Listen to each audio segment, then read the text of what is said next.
श्रावण मासरे प्रथम सोमवार रे हजार हजार काउडिया भक्त आखंडमणि को कले जल लगी पीठरे कड़ा सुरक्षा व्यवस्था।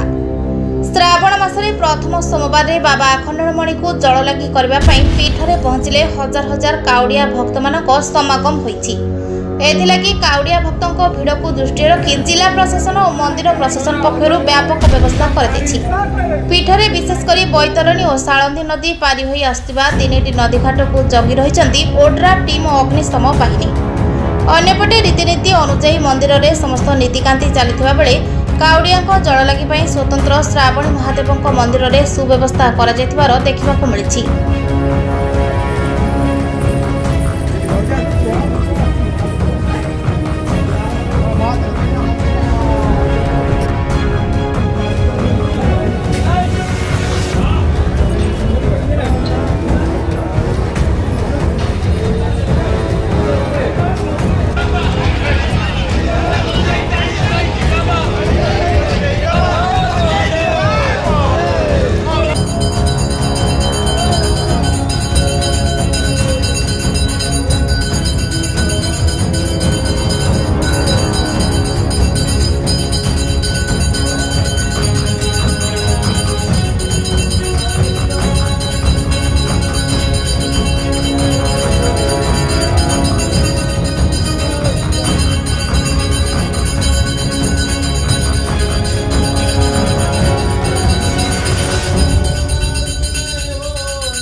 Bureau report Odisha news 18।